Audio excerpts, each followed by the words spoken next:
ভয়ঙ্কর একটা গরম, ভয়ঙ্কর গরমে আমরা অফিসে যখন যাতায়াতটুকু করি, রাস্তায় যখন বেরোই, তখনই ভয়ানক একটা কষ্ট হয়। সেটা তো রয়েছে, সঙ্গে রয়েছে পুলিশের চোখ রাঙানি। সবটুকু উপেক্ষা করে এই নাছর লড়াই, সকাল থেকে লড়াইয়ের সাক্ষী তুমিও। কি দেখলে সকাল থেকে ছবি?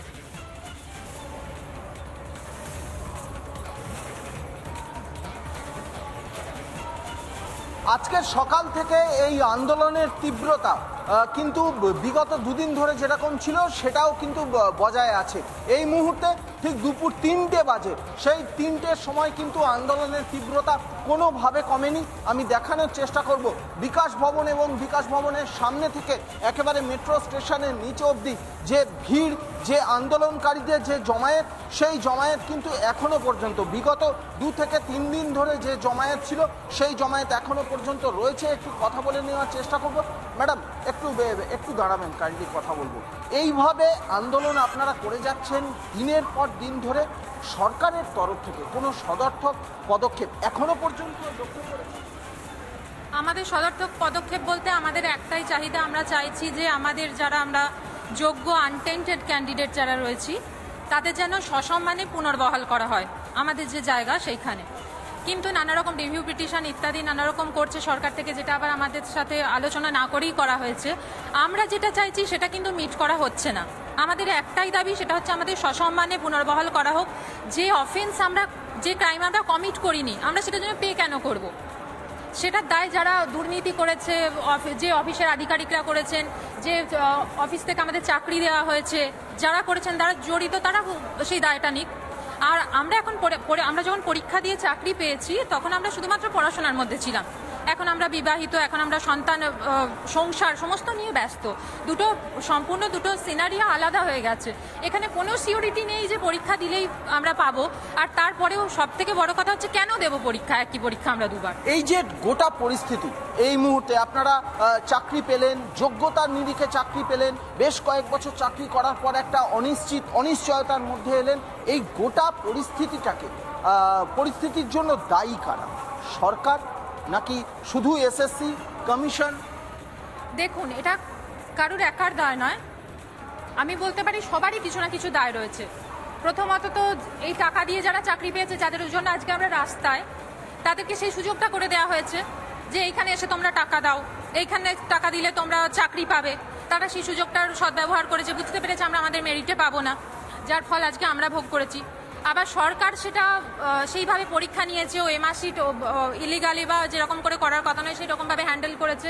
মোট কথা একাধিক প্রতিষ্ঠানের দুর্নীতির দায় আজকে আমরা ভোগ করছি। তাতে সরকারও আছে, আমাদের এসএসসিও আছে, বিকাশ ভবনও আছে, সমস্ত কিছুই আছে আর কি।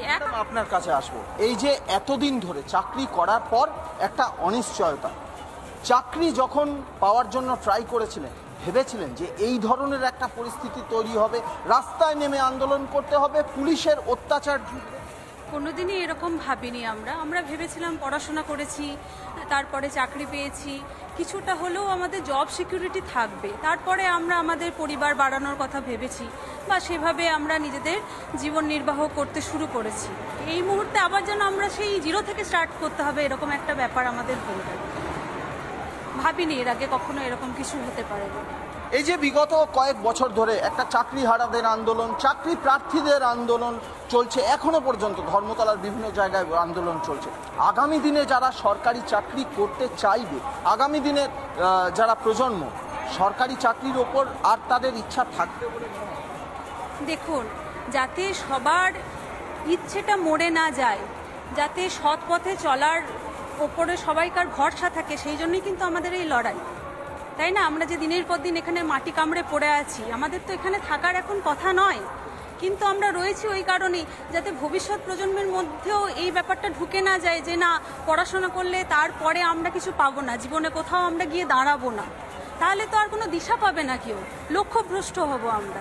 তো সেই বার্তাটাও কিন্তু তাদের কাছে পৌঁছানোর জন্য আমাদের এই লড়াই। অর্থাৎ শুধু নিজেদের জন্য লড়াই করছেন না, আগামী দিনে আগামী প্রজন্ম যারা কর্মক্ষম আগামী প্রজন্ম, তারাও যাতে এই রাজ্য সরকারের বিভিন্ন যে চাকরি তার ওপর যাতে আশা না হারায়, সেটা তার জন্য লড়াই করছেন। কিন্তু সরকার কি সদিচ্ছুক? সরকার যতদূর সম্ভব এই যে নন টেন্টেড যারা নিজের যোগ্যতায় চাকরি পেয়েছেন, এতদিন ধরে আন্দোলন করছেন, অন্তত পরশুদিন রাতের বেলায় যে পুলিশি অত্যাচার নেমে এসেছে, সেই পুলিশি অত্যাচারের ফলে যারা সেই অত্যাচারের শিকার হয়েছেন, এখনো পর্যন্ত আন্দোলন করছেন, তারা কিন্তু ভাবতে পারছেন না যে রাজ্য সরকার এই ধরনের একটা নির্মমভাবে তাদের সামনে চলে আসছে। একদমই তাই সৈকত, অনেক ধন্যবাদ আপাতত তোমাকে। চাকরিহারাদের পাশে গিয়ে দাঁড়িয়েছেন একাধিক বিজেপি নেতা। দিলীপ ঘোষ গিয়েছিলেন বিজেপির সাংসদ অভিজিৎ গঙ্গোপাধ্যায়। তারা কে কি বললেন শুনে নেব।